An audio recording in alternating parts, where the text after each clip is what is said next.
Who's gonna, is Scott gonna present on this, or is, Libby?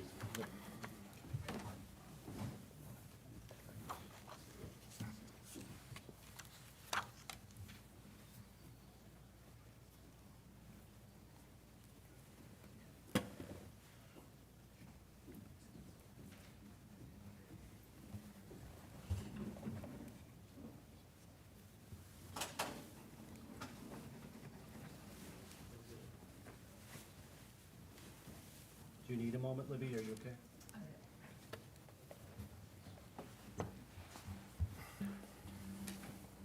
Okay, we're going to start the committee of the whole meeting. If all the board members could please make sure your microphones are live again. Bridget, you ready? Ready. Okay. Good evening. It's 6:56 PM on Monday, April 28, 2025. I'd like to call to order the Village of Brookfield Committee of the Whole meeting. Bridget, could we have a roll call, please? Trustee Ketchmark? Here. Trustee Cote? Here. Trustee Hendricks? Here. Trustee Niramatsu? Here. Trustee Gahuli? Here. Trustee Kaluzny? Here. And President Garvey. Here. Thank you, Bridget. We have several items to discuss tonight. The first is a discussion concerning case number 2504, the preliminary plan development application for 8921 and 8947 Fairview Avenue. The Planning and Zoning Commission held a special session to hear this case on April 10th of this month to discuss the planned development application. They have a recommendation. We have a detailed memo from staff about the project and the Plan Commission meeting. We have the applicant and professional staff of theirs here, but I'm going to ask if our Economic Development Director, Libby Popovic, will make a presentation to the board and the audience about the project. Thank you, President Garvey. Make sure I can advance this.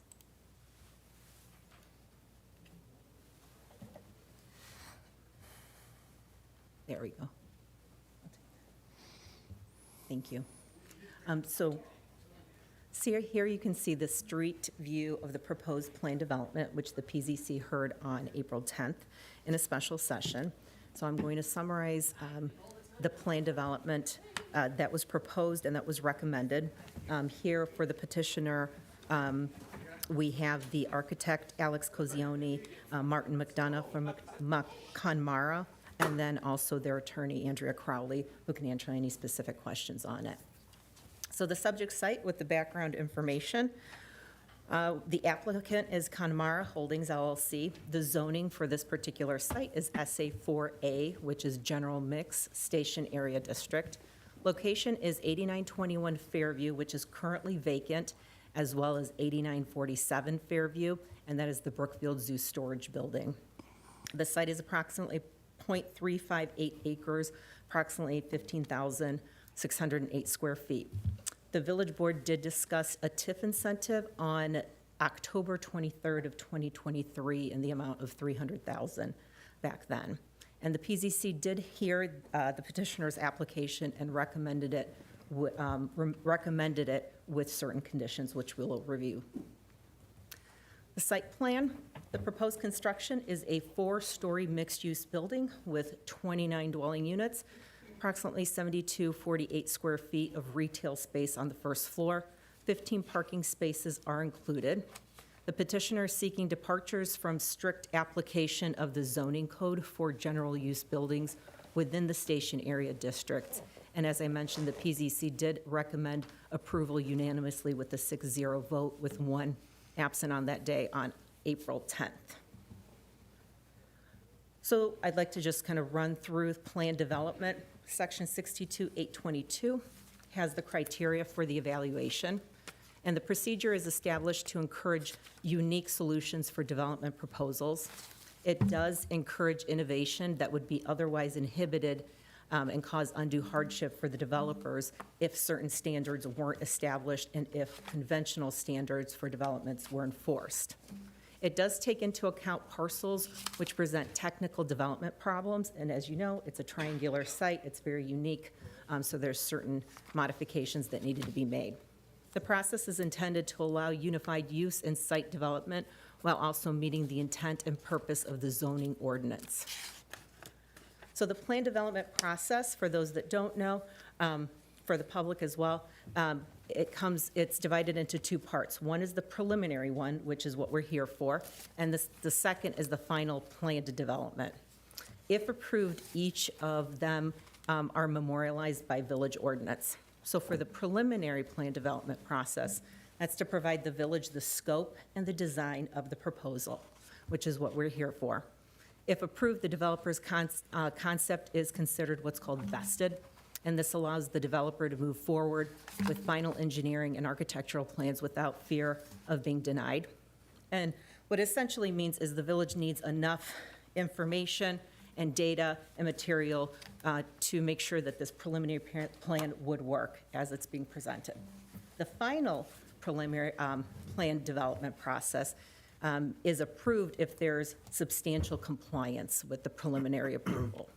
So the final plan development has to be applied for within 12 months of the preliminary approval, and the approval is valid for 24 months, and it can be extended if there's good cause for it. Standards of review are articulated in 62-822B6, and the criteria is if it's compatible with the goals and objective of the comprehensive plan, which we will review, high standards of design, safe and desirable environment, adequate open space for recreation, creative and workable approach to land development, design compatible with adjacent properties and the adjacent neighborhood, land use compatible with existing surrounding land uses, proposal justifies the intended variations from the strict interpretation, which is what we will be discussing, and the proper safeguarding and conditions are offered by the applicant or determined by the commission and will allow the proposal to meet certain intents, purposes, and overall standards in the stationary district. And then the question of, does the proposal protect public health, safety, convenience, and general welfare? So in this instance, we have our 2018 Brookfield Comprehensive Plan. So the site that's identified, you can see with the star on the, I'm going to take this. Thank you. Oh, Don't press. I won't. How do I get? Let her just press escape. Want me to point to it? No, that's all right. Thank you. All right. There you All go, right. there you go. There we are. There's the site, the triangle site. So the site identified as a redevelopment site, which is mixed use. The proposal does comply with the village's comprehensive plan, which was articulated in 2018. And the subject site is significant to continue development and enhancement in the Brookfield downtown area. Analysis and general design. It is as you can tell, it is a 4-story mixed-use building with 29 dwelling units, approximately 7,200 square feet of retail space on the first floor. It has 15 internal parking spaces that are accessed from Fairview. There are 2 phases that the applicant has proposed. One is Phase 1, the eastern portion, which constitutes the commercial space, approximately 4,600 square feet, and that includes the 15 parking spaces, 15 units, and then 12 indoor bicycle parking areas. Phase 2 is the western portion, which includes the rest of the property. Each phase is going to occur simultaneously while the vertical construction occurs sequentially. So it'll be happening at the same time. Elevations. The top's defined by multiple parapet walls, and middle floor is differentiated by using horizontal color bands and balconies, as you can tell.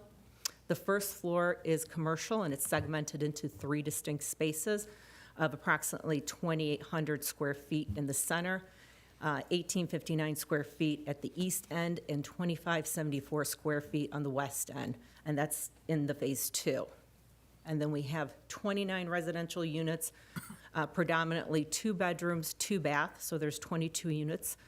Those from 1120 to 1360 square feet, and 7 one-bedroom, 1-bath units ranging from approximately 878 to 881 square feet. The architect, who's here to answer any additional technical questions, indicates that there will be no rooftop mechanical equipment. Now, in this essay, for district, it does allow up to 5.5 stories. This is under that at the 4 stories. And the plan has essentially been unchanged since this board saw it back in 2023. First floor plan, as you can tell, we have the apartments. There's the 2 residential units that are on the first floor. Then if you move over to the right, we have the parking spaces, the 15 parking spaces. And then down here, oh, sure. This is Fairview, just to orientate everyone. This is Fairview right here. This is Brookfield right over here. So you can see here we have the bike spaces, we have the parking, so you go around to the back, the parking is off of Fairview, and then you have the 2 units down here. So here's the unit breakdown, just so you can tell the units on the first floor, second floor, third floor, and fourth floor, approximately how many bedrooms and baths in each. This is just more for your information. It does have 22 2 bedrooms, 2 bath units, and then 7 1-bedroom, 1-bath units that are planned. Engineering, the petitioner's team has prepared the preliminary engineering. Those plans were reviewed by Hancock Engineering Consultant, and there's been no significant issues that are raised that require any type of site plan changes to date. Landscape plan has also been prepared. It does include street trees along the 3 street frontages. Additionally, there's on-site landscape improvements with shrubs and perennials with large display at the eastern property point. So that would be right over here, and that is actually village-owned right here. The point of that is to have high visual impact. And then the final plant material selection and locations will be determined at the final plan development and permitting stage of the process. Now, the zoning code variances, those were included in your packet. President Garvey, did you want me to go through each one of them or summarize them? I'll leave it up to the board. I mean, I know the board's had a chance to review the packet. Is there a need for, staff to summarize them or to go line by line at this point? I don't believe so. It was available in the packet. I know the board's read the packet. Certainly. And any member of the audience could review the packet if there was questions, so. I did just want to point out that there's 8 variations that are directly related to the triangular shape, so the uniqueness of the property itself, and then 2 variations relate to the parking, and 2 variations relate to transparency and expression lines. An impact study was completed by KLOA, and it indicates that the proposed development will not have any significant impact on the study area, roadways, or the intersections. Our code does require 1.25 parking spaces for each residential dwelling unit for a total of 35 that are needed. There are 2 spaces for the bicycle, for the bicycle parking, so that brings us down to 35. With the 15 spaces that are included, that leaves approximately 20 additional that are needed for parking. PZ recommendation, so the PZC did approve the petitioner's application with certain conditions. One is that the site shall be developed in substantial compliance with the following plans, which is the architectural plans prepared by A Studio Architects that were dated November 29th of 2024, and they were last revised just in April 3rd of 2025. Preliminary engineering improvement plans for luxury residences of Brookfield prepared by Landmark Engineering, dated January 10th of 2025. The planting plan for luxury residences of Brookfield prepared by Gregory M. Persall, dated February 24, 2025. The second condition is that the developer shall prepare and record a plat of consolidation to consolidate the property into one lot, and that's according to section 62.21. And then the fine plan development application has to be submitted within 12 months and the president and the village board, the trustees of their approval. And with that, that concludes my presentation, the staff presentation. Thank you, Libby. And just from a process standpoint, either Libby or Adam, could you kind of maybe for the public explain how this is different from just asking for a single variance? We're not voting on individual variances in a plan development, how that works? Correct. I'll let Adam speak to it. Sure, thank you. Our village code does provide zoning relief on case-by-case basis. A lot of times we deal with variations. Those are small one or two offs for current structures, developments. Planned development is incorporating a large development and all the nuances it might need in order to build the development sought in a specific piece of land. So a planned development is in essence a more than just a one or two off variation. It encapsulates several different variations, but also provides the village with greater control to grant these variations by requiring certain conditions be met, approval of plans. We saw preliminary plans, engineering plans, approval of plans in general, as opposed to just grant a one-off variation. The applicant and the village have more of an agreement of what is going in, as opposed to just simply granting a one-off variation. I'm happy to answer any questions about the procedure. Thank you, Adam. I just wanted to clarify the process. Sometimes there's thought that we discuss or vote on individual variances, and in other cases we do that, but on a planned development, we don't, and I just wanted to make that clear. Do the board members have any questions of Adam at this point regarding that? I think most of the board, if not all the board, is familiar with the process, but, okay. No. Do any board members have questions of Libby at this point? I do. The question I started to ask you earlier that we had discussed, could you elaborate again on the parking and the extra spaces that we might have across Fairview? Well, not Fairview, but across, On Brookfield. yes. So there are 20 parking spaces under our current code that are required for this. The village does own the parking spaces, the land that are right on Brookfield, where there's some of the metro parking and employee parking and 2-hour parking. So that has been discussed in terms of offering those spaces for the residents and working out something with the developer where he would purchase those spaces. Can you more specifically describe the locations of those spaces, or, I mean, we're talking Brookfield Avenue, but it's specifically Prairie, between Prairie and Maple? I can add. So along Brookfield Avenue, adjacent to the railroad tracks, the village owns the spaces from basically Prairie Avenue west to Sunnyside. So if I'm looking at this, it's gonna be hard to see, but basically what I'm talking about are, it's the railroad line. We own all of these parking spaces basically up to Sunnyside, which means the village has complete control over how those spaces are used and how they're utilized. Currently, a few of these spots are reserved, I think the first 15 or so are reserved for employees of the downtown area.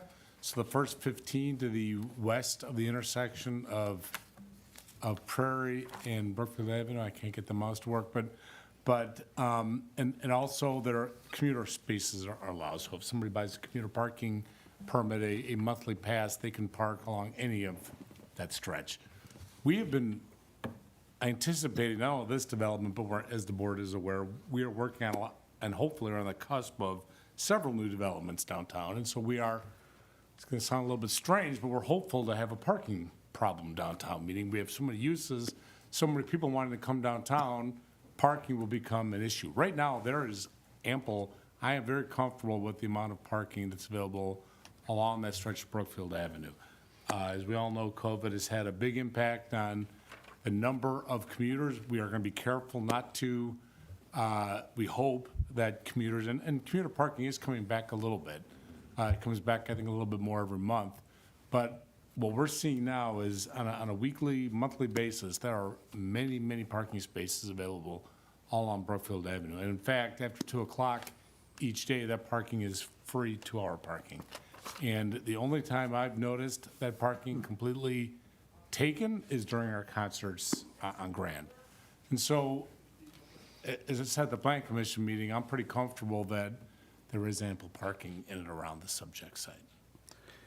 But is there anticipation of some formal arrangement with, if the development was approved, that some of, although you indicated, and that was an initiative by staff and the board to reserve the first 15 spaces for the employees of the Prairie and Grand businesses, so the employees didn't park on Grand and Prairie and take up the immediate spaces, so we've encouraged and required them to not park there, and so those first 15 spaces just west of Prairie are for them.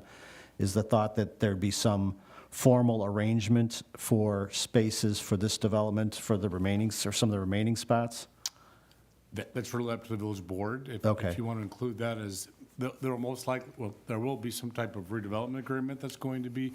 We have not yet formalized the incentive request that the board talked about a couple years ago, but perhaps in the redevelopment agreement, or you could place a condition on the PUD if you'd like for. Okay. I'm sorry, Trustee Cote, I didn't mean to cut No, off no, your that question. totally covers exactly what I was asking Okay, about. Trustee Gahuli, you had questions? Yeah, I have just a couple of comments. Well, 3, I guess now. The 15 seems kind of insufficient for 29 units, so I'd like to definitely look more into, or is it 15 or 20, sorry. 20, it was, But can you talk to me about the approach to the building and to the garage from the west? Is this Fairfield is one-way west, correct? Is it one-way? So what's, Oh, let me get to the site plan. just, That might be best addressed by them. yeah, okay. Right. Maybe, because is it But it- drive to the point and do a tight left? Like, what's the approach from the west?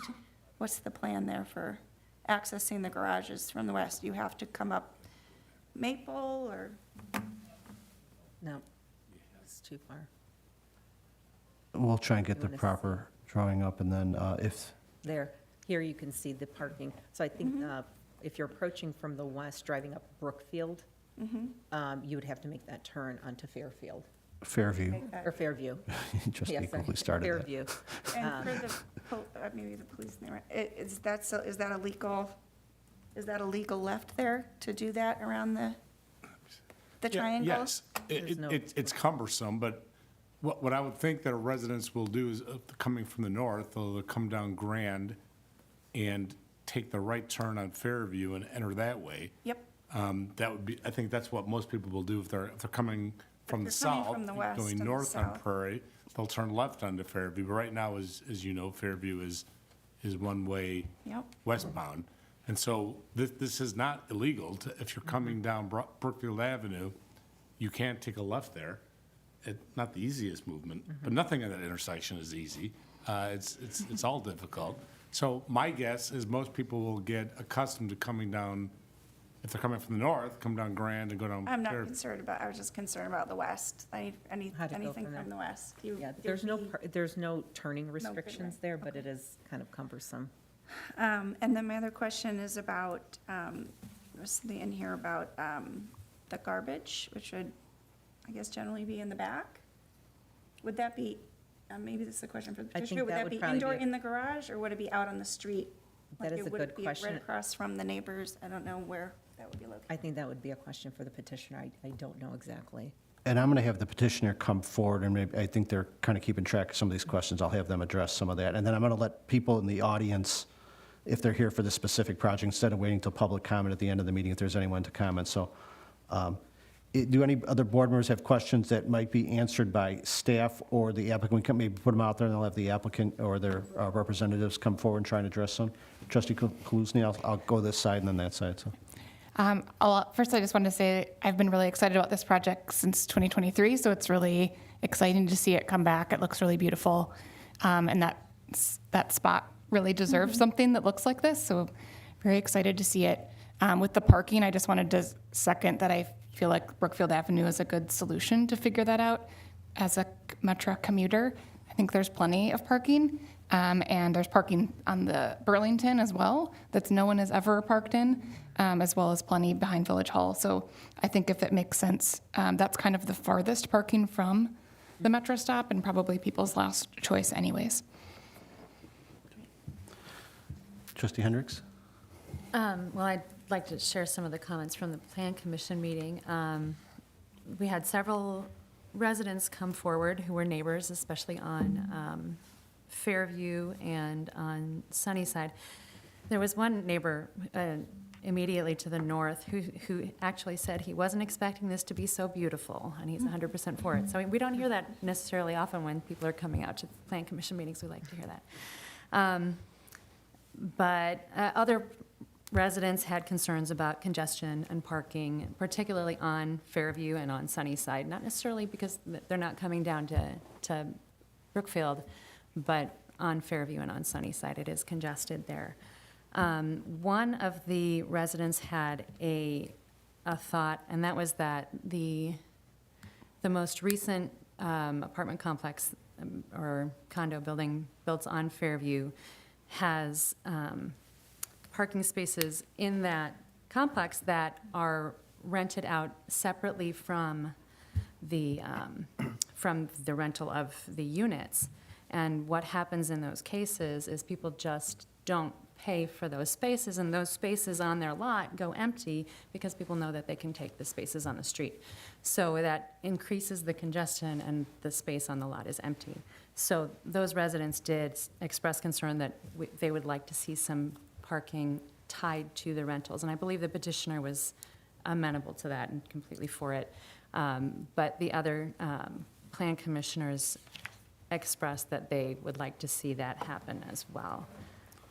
But generally, the commission saw this very positively.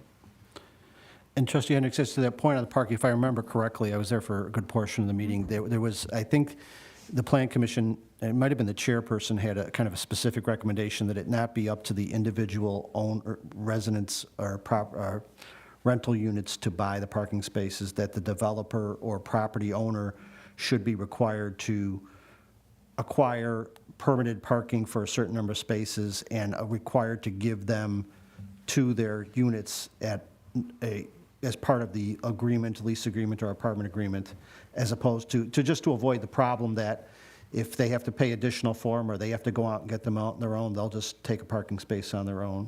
Do I remember that correctly? Yes, exactly.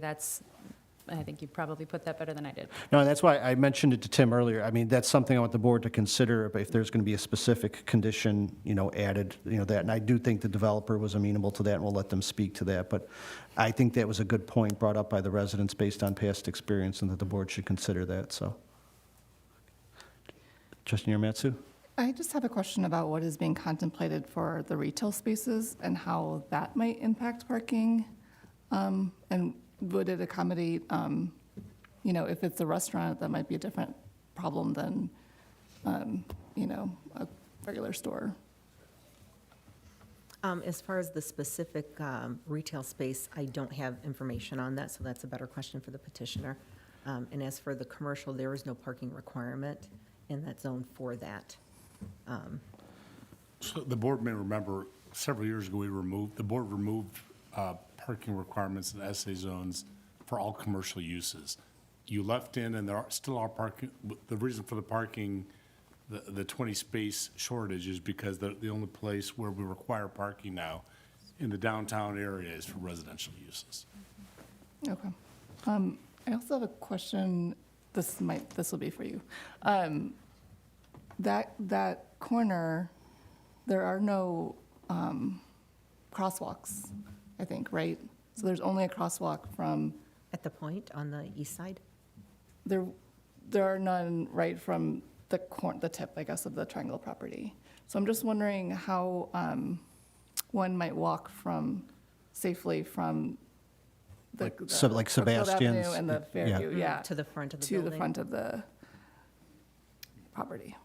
That was also a question that came up at Plan Commission. Okay.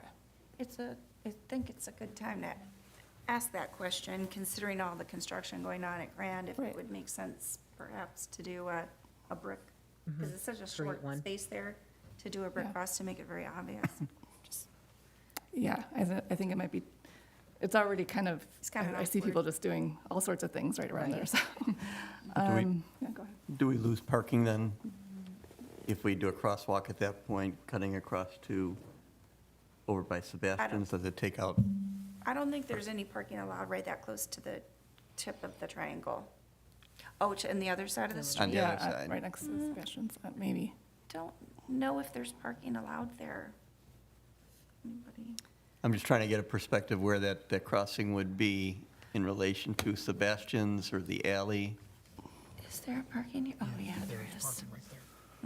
I mean, couldn't there be from just the, the tip of Sebastian's to, at a diagonal to the tip of the triangle property where They're there's. not the- lined up, though.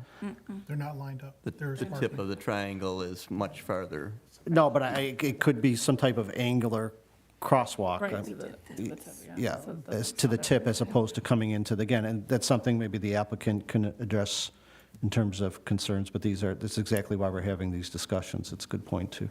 And it was brought up. I mean, obviously, you don't want to lessen or decrease parking with the crosswalk, that type of thing, if there's other design or standards that could create a crosswalk area for there so people could get there. It looks like as it's designed, that walk currently goes directly into the driveway of the property, the auto repair property across the street. So it would have to be rethought in order to find a spot for that. to be. There's a section, you bring it up on Google, good. If you go down the street view, right where that garage is, that garage has parking over to the right a little bit more. There is a section where there is no parking. Right where that red truck is. Yeah, about where that red truck is, that's actually a blocked-off section, or maybe 2 spots down from that red truck to the east. Yeah, right. Yeah, keep going a little bit further. Well, no, to the east. To the like east. rotate it? Yeah, right there, that spot, right there. There's no parking right there, and that connects right over to the triangle area. So if you could you could just do a cross right there, and that would be, that should suffice. And bring you right over there. Yeah. And that might be a question that the petitioner can answer better. Right.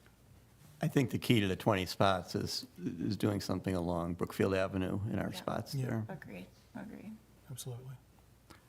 I did have one very minor point on the landscape plan on the corner of Sunnyside and Brookfield. I think currently our village code doesn't allow plantings on the parkway, so if that's something we do want to allow there, number one. Number two, do they stand any chance of growing there with the salt trucks coming through? Yeah, that's a good question. I think the petitioner can certainly answer that. I know there were some questions about some of the plantings and some of the trees at the PZC as well, in terms of adding some additional items right there at the point on the east side.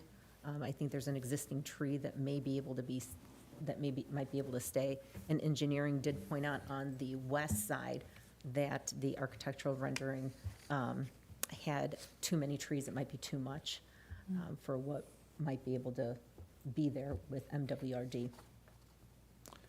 But was the Planning and Zoning Commission's recommendation to approve with the landscape plan as presented or substantially Correct. correct with that? So, I mean, that's something and again, I leave it up to the board how much detail we need to get into that plan, but that's obviously something we need to clear up in the recommendation. If the board was inclined to just adopt the Planning and Zoning Commission's recommendation, it speaks about the landscape plan as designed, and Trustee Ketchmark and we have other members of this board who probably are very well qualified to say what will work and what won't work there. So if there's some suggested language about revising the recommendation as to the landscape plan, or that it require further comments, I'm again open to that, so.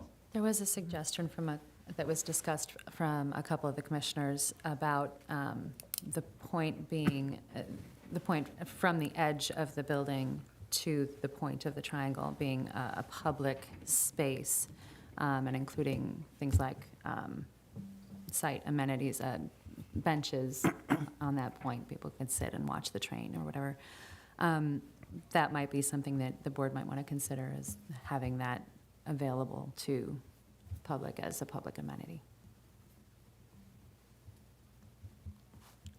Okay. I know the applicant and their professional staff is here. Would anyone like to come forward and maybe address any of these points at this point?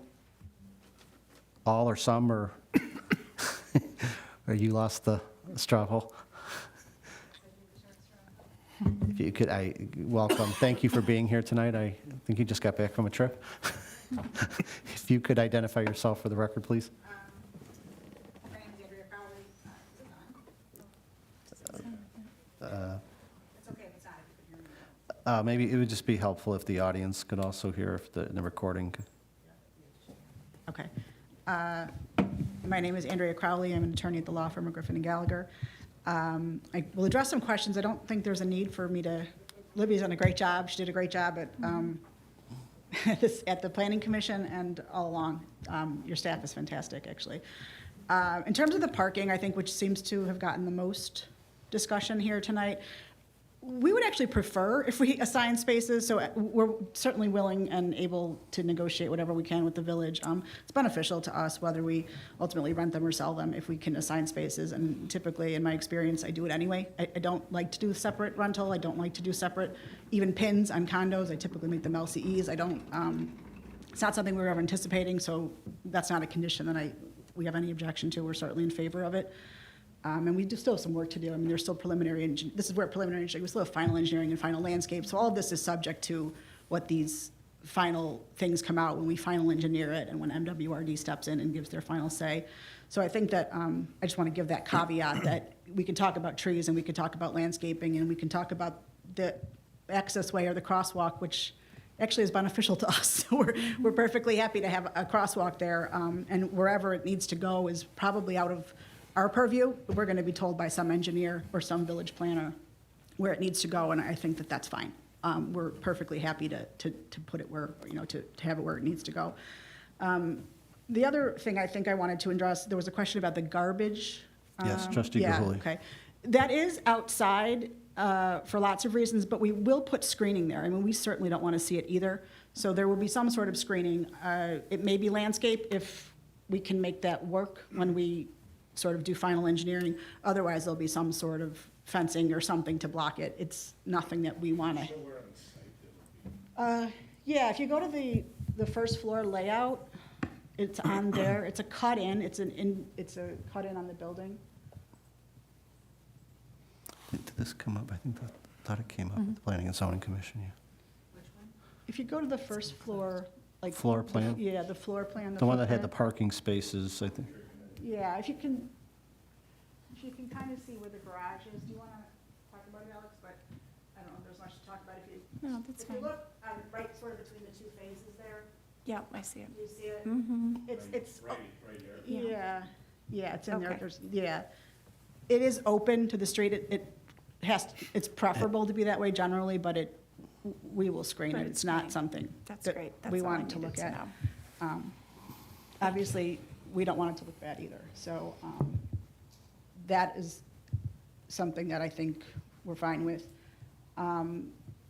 The point of the property, that was brought up as well. The village owns some of it, and we do. There was a question about us making it a park. We don't have a problem giving you some of that point if we need to. What I'm, I guess, a little potentially concerned about is making us responsible for the village-owned property as a park. If we want to talk about some sort of a square footage donation where the village I think that's maybe something we can work out. We don't have a sort of formal objection to it. I just think there's some mechanics there that concern us being the private owner of a public space. But in theory, it would be great if there could be benches and it would look probably very nice. So I'm hopeful that we can maybe take that as a subject to some sort of an agreement with the village, if that's something that the village wants. If they don't want it, that's okay. Yeah, and maybe this might be a good time to try and get some direction from the board on some of these individual topics, because this did come up, I believe the chairman of the commission, asked about this becoming a public space, thought it'd be a nice public amenity, but, council is right that there's a liability standpoint of, it's their property and then making a public amenity, and in terms of liability and maintenance and things like this. So is the board desired that it be some type of public space, or?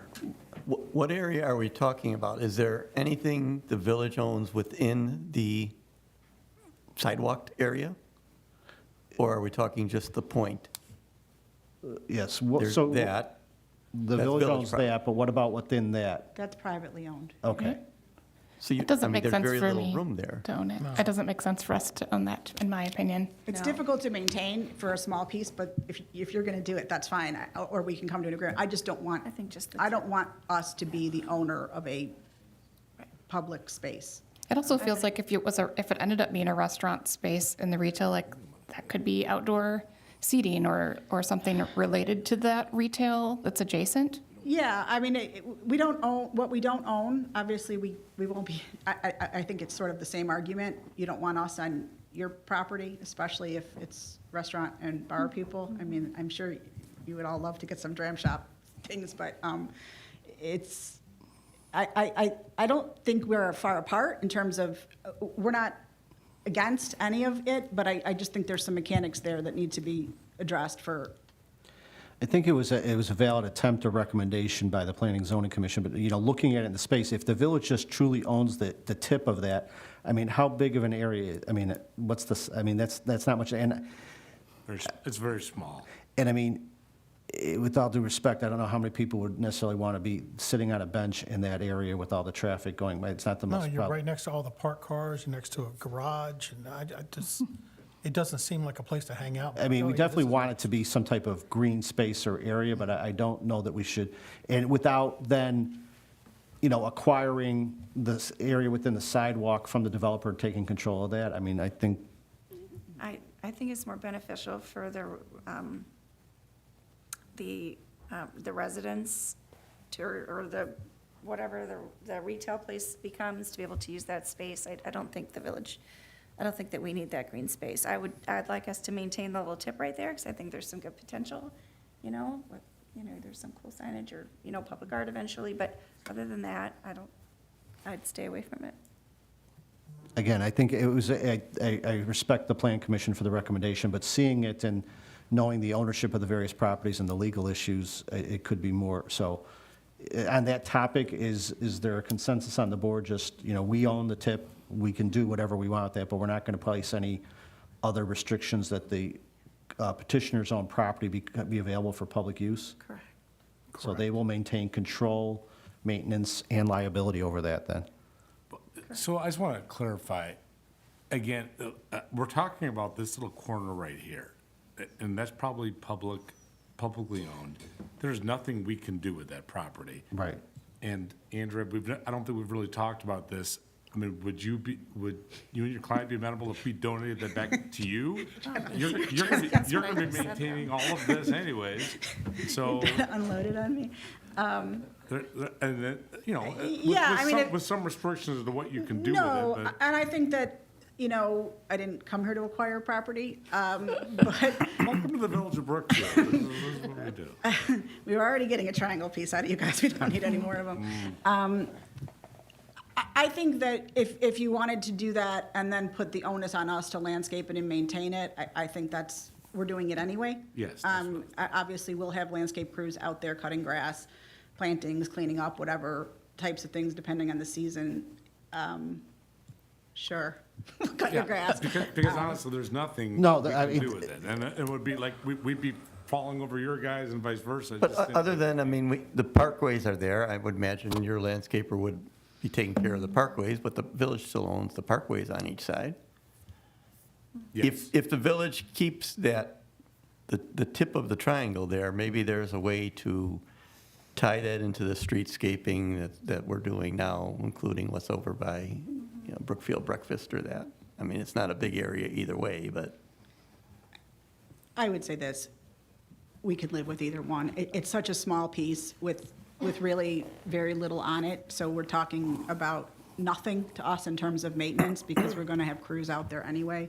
If we're talking about a few plants or something that would be required under a revised landscape plan, I think that's not. Okay. We're I gonna live think with. this is, so is there, I mean, I think the board's made it clear, we're not necessarily looking to, require the applicant make their area available. I think that was the recommendation or consideration from planning and zoning. We could let staff sort out the details of what we do with that remaining piece, but we're not looking to obtain any control or public use over their property within. And if there's any landscaping maintenance agreements that, we work out, that's fine. Right, because Okay. we could, the tip is still useful. We could still do something like a bioswale or something to that effect in that area, just for that tip part. But I don't want to do anything with their private property or tell them to make that publicly available. And because this is a preliminary plan, I mean, some of these details can be sorted out in the process going forward if this is approved.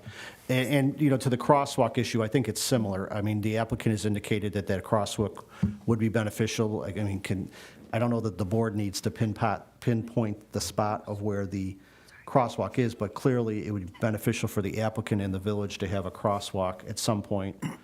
So leave it up to the engineers and the design to come up with an appropriate, safe, desirable crosswalk that doesn't eliminate a parking spot either on this property or the other property. Is that fair? Okay. And in terms of, you addressed the parking, that, you're desirous of having a commitment for the parking, and I think you understand the distinction that we're asking that as part of the ownership of the building, you commit to obtaining permission or permits for a specific number of spaces and then giving them as part of the units, Yes, not making them absolutely. optional or selling them. Yeah, it was never our intention, actually, the first time that it ever really even crossed our thought process was when we were in front of planning and it was asked. It was never our intention to separate or have any kind of bifurcated parking versus units. It's just not how we ever intended to do it. Whether that was condos via assignment in a lease, but it was always intended that each unit would have parking with it. So, yeah, 20 units, we will contract it out somehow or deal, however you want to do it, and we'll assign those spaces. To specific And units. leases, yeah. Okay. I'm trying to think if there were any other, There was a question about landscaping on the parkways. yes, and Trustee Ketchmark brought that up. Yeah, one of the things that we were just sort of talking about back there, and what we've done in some other villages and in the city is, obviously, those are usually publicly owned, and they are here. Sometimes we've potted them, put up higher pots to keep the salt off of them, just to have it look, so we're open to those kinds of things. Obviously, we want it to look as good as possible, so it would be preferable to us to have some landscaping there. If we can't, we can't, and I don't think it's anything that anybody's gonna, sort of give a whole lot of second thought to, but it would be our preference if we could work something out like that to put some sort of landscaping, if we need to raise it up or whatever, but most of those guys have some really good thoughts on how to do some stuff. Again, subject to final Okay. approval. Okay. I think, I'd like to, if possible, open it up to public comment. There's Can I general ask- public, I'm Can I sorry. ask one more question? Yes, Sorry, now that absolutely. you're here. I was just wondering, so the entrance to the retail will be off of Fairview? Yes, Is that right? correct. But the parking will be on the other side, on Brookfield Off of Avenue, Brookfield, right? yeah, it's off of Brookfield. Brookfield, not Park. Yeah, the Parking's at the Fairview. The other parking is on Fairview, but for the commercial entrance, it's on Brookfield. Oh, the commercial, okay, the Yeah. commercial entrance is on Right, Brookfield. yeah. Is there a throughway? I was just curious, if I didn't necessarily notice it in the plans. Is there any kind of throughway along any of the property? Like Or is to it just get one from big one building? side of the Yeah. building all the way through, there's No, not, okay. no. Okay, thank you. We don't really want the commercial in the access ways to the residential, generally. So for the 3 retail spaces, customers or patrons of whatever those 3 businesses would be, and I know you've talked in general about possibility for those businesses, they'd enter off of the sidewalk in front of Brookfield Avenue, basically? yeah, Okay. Three separate entrances. Yeah, yeah, 3 separate entrances, and then obviously however it gets demised up inside. Okay. And I Trustee Nermetz, I didn't mean to imply that was going to be it for questions from the board. I just thought if there's members of the public here that have questions that might either require staff or our staff or developer staff, that maybe we can address some of those, and then I'll come back to board discussion. Is that okay? So, I don't know, if you don't mind having a seat for me, if you want to stay near the front in case any of the public has questions, and they may not, but I just want to, Yeah, and our architect is here as well, Alex Sure. Coglioni from A Studio Architects, and the developer is here too for questions. is there any other additional presentation that you intended to make separate from what Libby presented? Or are you just more here to field I don't think so. questions? She's done a really good job. I would, Your presentation, I mean, staff did a great job Staff at the has done a Planning and great Zoning job. Commission. We have the entire packet and information, but Right. with everyone here, I don't want to cut off if you had, I don't want No, to I steal don't anyone's, think if anyone had a presentation. I don't think there's any additional information that we could add presentation-wise. Okay. Libby would probably make me look really bad if I had to do their presentation. So if you want, just want to, is there anyone that, there's going to be general public comment later on at the end of the meeting, but is there anyone here that's to comment particular on this project? Anybody on my right side that wants to make any public comment? Okay. Is there anyone on my left side that wants to make any public comment? Okay, so I read the audience wrong. No one, there's no comments from the audience on this. So we can go back to board comment, board deliberation about this, and try and build a consensus. We have a planning and zoning recommendation in front of us. This would require board action to approve the preliminary plan development at our next But meeting? not tonight. No, at the next meeting. Proposed board meeting. I have some additional questions for Sure. the architect, if that's okay. Sure, absolutely. Would the architect mind coming up into the hot seat? If you could just state your name for the record, I know you were, My name is Alex Kozionni. I'm the architect. I'm with A Studio Architects. So, thank you for being here, Trustee Kaluzny. Thanks. I just had a couple of questions more out of curiosity. You said there's not going to be rooftop units for the heating and cooling. Could you talk a little bit more about how the units will be heated and cooled? yeah, we will have so-called packaged heating and cooling units and through-wall units. And there is in each apartment, there is a little closet at the outside wall where the package unit will be placed. And also there are some grills, if you can see. Is there a particular slide you'd like staff to, or do you have drawings down here that are helpful? Actually, there are grills here, grills here on this side. Yeah, and some grills, these squares. These squares represent grills to the package units. And that question did come up at planning and zoning, I believe. Interesting. And then you mentioned that it's going to be kind of insulated panels, and I just was curious more about the kind of sustainability features of the design. It sounds like you have a really nice system that you're planning to use. Yeah, a lot of multi-residential building use these systems. Yeah, We have a sample of the materials. yeah, sample of materials are there.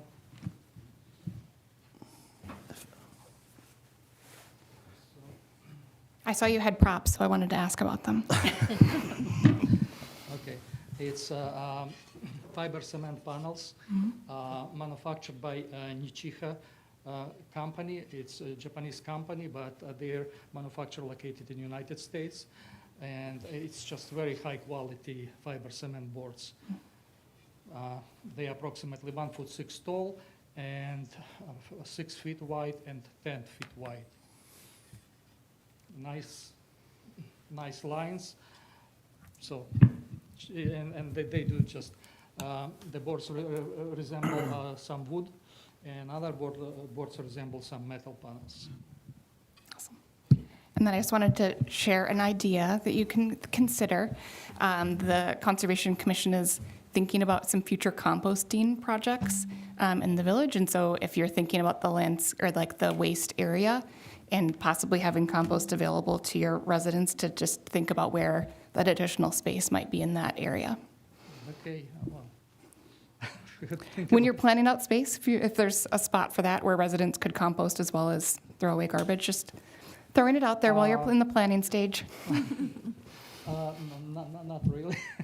Regarding the compost, we just have a garbage area, just that's all. Great. I'm sorry, any other questions of the architect at this point?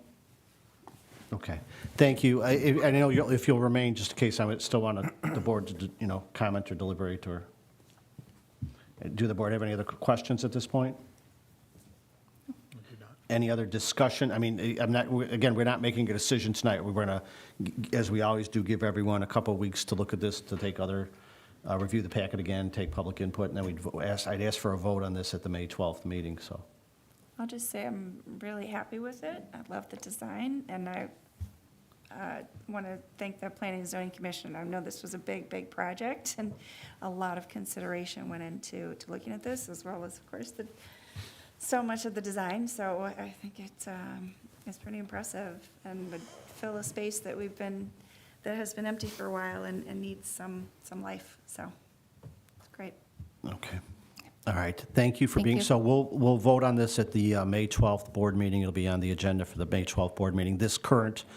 That meeting is where the new village board is sworn in, but I'm going to ask that this board vote on this at the May 12th meeting. Okay, sure. Thank you. Okay. Thank you all for being here this evening. All right, I'm going to continue to move along because I do know we have other people here to present that So the next is a discussion related to the 3700 block of Prairie lighting and streetscape project. We have Dan O'Malley from Hancock Engineering, and the way this came up, when we were talking globally about the improvements on Grand Boulevard and what we were doing, there was talk about tying in how we view the 3700 block of Prairie in that area as part of the Grand Prairie Business District, and how we might link those two together better going forward. And Trustee Hendrick's idea for the wall wrapping around, further that idea. But there was, I think the board expressed support at the time to make improvements to the 3700 block of Grand, whatever we did on Grand onto Prairie going forward. But the way the grant program worked out, Grand was in line for the improvements this year from the Surface Transportation Program grant, where we're getting 80% funding. So we would not be able to use grant funds in order to improve the 3700 block of Prairie, specifically that first block wraparound where we have the key businesses and the new businesses who have made so much effort. So I had asked staff that there was a possibility that we could make some of the improvements now, and that led to the memo that is in front of us now, where we have 3 different options about going forward with this, specifically, tying in the lighting at this point in time. So, Dan, I want to steal your thought. I kind of summarized a little bit, but you want to add anything, or you want me? Yeah, I put together a couple slides just to give some more information so you guys can make Sure. a decision. Tim, do you want to add anything? Nope. Okay. So as President Garvey stated, just to give a little bit of background, we did discuss streetscape improvements to the 3700 block of Prairie at the preliminary design discussions for Grand Boulevard and Brookfield Avenue. Once we determined that it would not be part of the approved limits for the project and would not then be eligible for the funding, those discussions were tabled, and so we're bringing them back up now just to, as President Garvey said, discuss. I know some of the businesses on Prairie Avenue have asked for some consideration. So after some talks with the Central Council of Mayors, we do believe that we would be able to get contingency funding through the Surface Transportation Program, the STP, as early as 2027 or 2028. But worst case scenario, Prairie Avenue is already on their program from 31st Street all the way to the tracks for 2029. So it's just something to consider as part of these discussions. If we didn't get the contingency funding within the next couple of years, as President Garvey said, the 80% of the streetscape improvements would be federal funding, so the village would only have to pay 20% of those costs.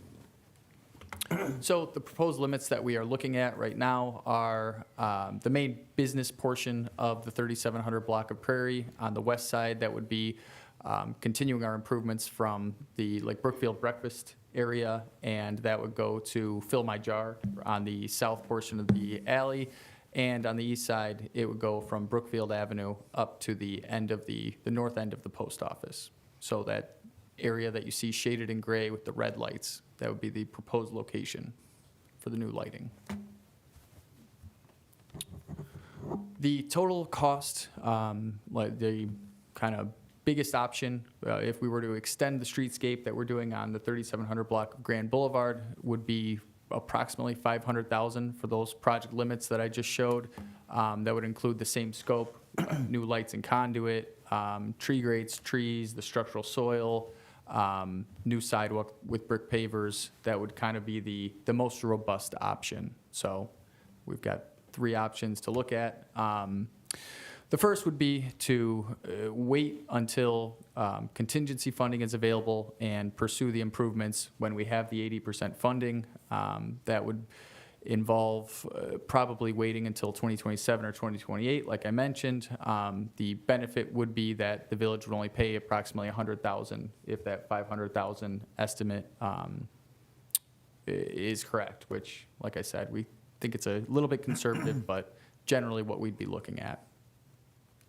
The second option would be a partial streetscape improvement. So now we would do the lighting improvements that you're going to see on Grand Boulevard, so new lights, new conduit, It would make it a little bit more consistent with what we're going to have on Grand Boulevard. And then the rest of the streetscape improvements, the sidewalk, the trees, the tree grates, that would wait until we can get the contingency funding in a couple of years. That would be approximately $175,000. And I will mention that, if we were to go with this option, there would be some parking access issues. We'd have to shut down some parking for approximately 6 to 8 weeks, I would say. We'd have to set up a detour, so these would happen after Grand Boulevard is reopened. But you'd have very minimal redundant work when you come back to do the streetscape in a couple of years, so. The third option is the full streetscape treatment. That would be the $500,000 that I mentioned. This way you'd just have everything done. Grand and Prairie would look the same. It would have the same traffic impacts. You'd have a detour. You'd have a little bit longer parking access impacts, probably closer to 12 weeks or 3 months. But you'd have the full treatment done. You might have a little bit of redundant work when you come back to do the street in a couple years, maybe some curb and gutter, some sidewalk that would need to be replaced, but generally that would be the extent of the improvements for that area. Dan, thank you. And again, I brought this forward for very specific reasons. I think everyone's aware of the efforts of the business owners on Prairie, how they've banded together, worked together, and there's been struggles from some of them just from the very beginning when they opened that, we had the Brookfield Avenue Bridge out and that affected construction traffic that way, and then now the improvements on the 3700 block of Grand. And, it's this board's vision to have that tie into the same business district. So that's why I asked that this be brought forward. And in my conversations with Dan and Derek from Hancock Engineering, I don't necessarily recommend or support the full streetscape at this point, because I don't know that would be financially prudent, fiscally prudent, and make sense in that there is a danger that if we do the sidewalks and pavers and everything right now, that when we hopefully get the surface transportation program funding in 27 or 28, that we would be possibly tearing up curb and sidewalk that we just did in order to make the improvements on Prairie.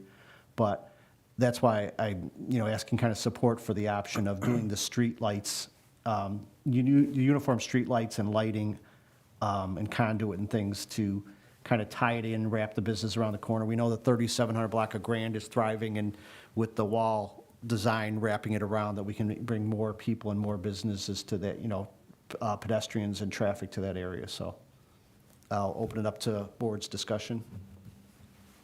I support that kind of middle option, just from the consistency of the lighting too. If we can't get that same lighting in 2 years, then it won't look exactly the same.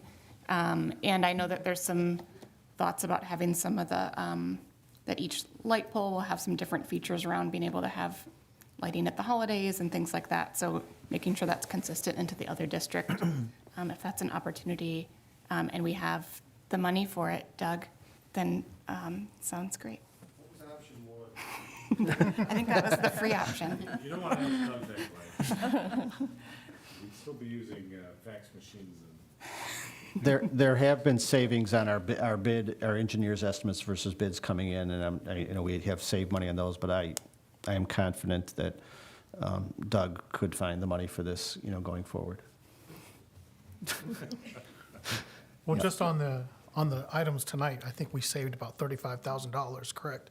So the Bobcat was about $20,000 less than we expected, and the engineering bid was another $15,000 down. So we're already down a little bit, maybe down to, $145,000 there. But I do agree. I like the second option the best. I would like to keep the consistency of at least the lighting in that area. That is definitely the way that I lean. But we have had some savings this year that we could probably help push it into that. I feel at this point in time, I have to remind the board of fund accounting. We can't take money saved in one area. We will. But I'm just saying, we will didn't spend pay for it. this out of the downtown TIF, and we can't take those monies. You're Right. not wrong, and we did save money from the. We did save money. We do not commingle funds. I know Trustee Cote as finance Mark, chair you knows got that. that He's in your just story? trying to. Yes. I also, just to go back to I would love to see the trees maintained as well, but I feel like if you're going to tear up the street in a couple of years, there could be some disturbance and stress on those new trees that are planted. So I'd rather see that piece go in when the rest of the street is being redone. Good point. Is the idea that, of option 2, that it would be implemented along with the Grand Boulevard, timing-wise, with that work? So you would need a detour to do Prairie because they would need to work on that side of the street to be able to access the sidewalk. It'd be very similar, so we'd have to wait till Grand Boulevard could open. It'd probably be, I would guess, sometime in the fall, maybe September, October. So it would be this year. They definitely would have time to do it, but you'd want to do one at a time so that you're not detouring both, obviously. You want to be able to go up either Prairie or Grand. Great, and thank you for all your thoughts on making sure that things stay open for our business districts. I think that option 2 is really the most responsible way to go. I mean, I would love to give Prairie everything that Grand has, that we're working on getting Grand, but it's probably more responsible to wait until we can get additional funding and not tear something up that we're just installing. That's probably the best way to go. To add to your question, too, we have talked to the contractor, and they are amenable to doing this work. That would be, I think, the ideal goal, to have them do it so that we can kind of transition into it as best as possible. The traffic control, the detour is already set up, so that would be the idea. Okay, thanks. So a separate project, but ideally same team. Can the STP funds that may come around in 2027, 28, would those be able to be used for the remainder of the work if we go with option 2 now? Yes, yeah, the idea would be to do the same thing that we've done with Grand Boulevard, that we'd apply for the contingency funding for the roadway project from 31st all the way up to Grant, and then streetscape improvements, as well as roadway for the rest of for that block, so. Great, yeah, I'm in support of option 2 as well. Trustee Ketchmark, Trustee Aaron-Matson, you on board? Yep. Okay. So what's the I mean, there's clear board direction there. I think there's unanimous board direction there, but is there a add-on or what do we need to do here to facilitate this happening?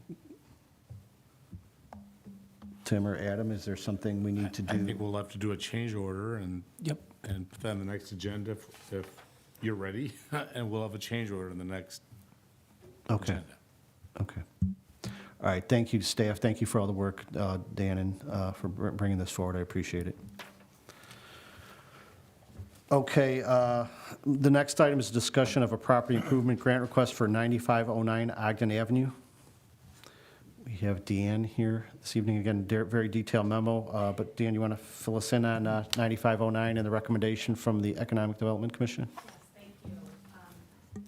I'm here tonight to present a property improvement grant application for Koblish Properties, doing business as Hop District Brewing at 9509 Ogden Avenue. The property improvement application went in front of the Economic Development Commission on April 16th, and they unanimously approved it to move it forward to your direction. We do have the petitioner here tonight, James Koblish. He's the managing member of Koblish Properties, and they want to improve the exterior by enhancing the building's facade. They want to reposition the entrance to the central archway and the overall aesthetic of the building. This is a distribution site. Their off-site brewery is in LaGrange. They did supply the required application paperwork, which was 2 estimates, and then they outlined their proposed enhancements, which include ledge stone on the building's facade, power washing, tuck pointing, gooseneck lighting, and installation of new doors and windows. Their total estimated project cost is $41,100, with a reimbursement amount of 50% of the total cost in the amount of $20,000. And I will advance to the existing facade, and you will see in the proposed rendering where they move the central archway. Again, the petitioner is here to answer any questions, or I can answer any questions you might have on this application. Thank you, Deanne. Thank you. Questions or comments from the board? I'd love to see the rehabilitation of this building. It's such a great structure, especially on Ogden Avenue there, part of our our whole plan. It fits really well into the re-energize Ogden and the look of it. And so I like the plan. I like the idea. I absolutely love it, and I think this is, personally, I think it's a no-brainer. This is exactly what we put the PIP in for, and this is exactly what the use should be for, so I'm totally in favor of this. And are you keeping the historic signage? Yes. Cool, that's amazing. Looks really cool, incorporated with your signage. It looks really nice. Questions or Yeah, I comments? think it looks great. As someone who walks by that every day going to the train, I'm really excited to see something new there. And I like the windows too. I think that's going to be a nice feature and maybe perfect for when you open your tap room. Okay. Will the windows be, forgive me if it's in here, will they be clear or they will be like frosted? Will you be able to see in the operations? Oh, okay, great. That's cool. I appreciate your willingness to go through all of these processes. I know you had to come to the Plan Commission, and you've seen us before in the Economic Development Commission, but it's really great to see. This is, like Trustee Cotier said, this is exactly what the PIP grant is for, and I'm excited. And maybe I should have said this before the board began their discussion, but I received a phone call from our colleague, Mayor DeCipio from LaGrange Park, and fully endorsed these business owners and what great business owners they are in the village of LaGrange Park, and asked to give them fair consideration here tonight, which he knew we would, but you have a big fan in Mayor DeCipio. Okay. So the process is, we'll let the board think about this. I think you've gotten very favorable reviews, but we vote on this in 2 weeks. So on May 12th, we'll vote on this at the village board meeting. The board meeting will be at 6:30. You're welcome to attend. You don't have to attend. Staff can let you know the result afterwards. But thank you for bringing these improvements forward and participating in the program. Thanks. Thank you. Thanks, Deanne. All right, moving right along. It is Dee's birthday today. Oh. Happy birthday. You really know how to party on your birthday. First. When I pulled up, she was having a very nice dinner out on the picnic table with Libby, wolfing down some tacos before the meeting, so she really knows how to. Thank you. The next item is a update presentation of the adopted sustainability program. As Trustee Kaluzny hinted, it's been a year since we took that big step, and we asked for an update after time, and we're here to have that happen tonight. So let's see. I think Stevie's going to start. Thank you, President Garvey. I'm going to provide a brief introduction to the real dream team, the heavy lifters of our sustainability plan. Kevin Leoden and Jen Dowd are here today to do a majority of the presentation and update. So I'll invite my friends on up. In our board packet, you did receive a memo. Within that memo, there was a detailed background on how we came to adopt this plan just a little over 1 year ago. It is a compilation of plans that we are already committed to participate in. A number of those are the, get to my page. The Greenest Region Compact, the work from the conservation themselves, Metropolitan Mayor's Caucus, and our C4 cross-community collaboration committing a consortium of communities to sustainability within our municipalities.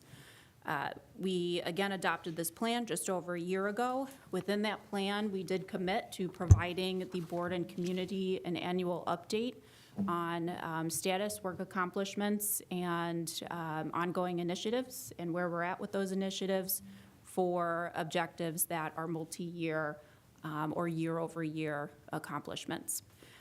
Without further ado, I'd like to introduce Kevin and Jen.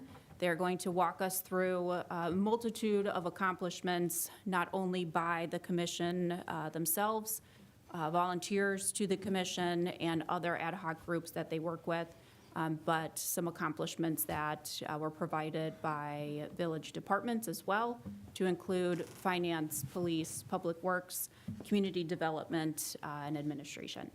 So Jen and Kevin, thank you for being here, and we look forward to getting walked through our updates. Thank you very much. I just need to correct Stevie, because when you talk about heavy lifting, the village leadership and staff have certainly been a huge part of what you're going to hear about tonight. So I think the importance of this plan, and I'm not going to, your packets, you got so much more than we're actually going to dig into tonight. We wanted to give you the detail, though, too. But this really is a multi-channel way for us to work together between staff and commission and volunteers and businesses in the community. We do have, let's see. I wanted to just share, first of all, we had laid out steps, and the last time we presented, we went through all the steps for getting the plan approved by the board, and we were so excited to get to change this now to how we're actually taking action and making a difference in Brookfield. So you can see we've, after approval, we hit the ground running. And it's funny because when we talked with staff, we found out stuff they'd been working on that we didn't know about, and they found out stuff the commission had been working on that they didn't know about. And from that, we've created all sorts of ways to be working really closely together moving forward too. But we had a lot to do. And so needing to reach out to the villagers and find a way to bring them into this work has been a key focus for us this year too. So I will go ahead and turn it over. As we talk about this plan, we're going to be giving you an update on year one, and then we'll come back at a future meeting to be able to talk about some of the priorities moving into year 2 and 3 and what budget asks might be that could be associated with some of these. A big part of what we've been doing is looking for funding too. We have a lot of connections through our commissioners to find funding and grants for some of these, and the board has come up with some amazing ones already that are in place. So there are 9 focus areas in the plan and over 118 actions that were outlined. I am not going to talk to you about all 118 of them, but I do think it's important to recognize that there's already big change happening in Brookfield. And one of my goals is for people to think about Brookfield as a sustainable community, to want to come and live here because of all the great things that we're doing. And a big piece of that is tracking data and tracking everything we're doing so that we can report on it.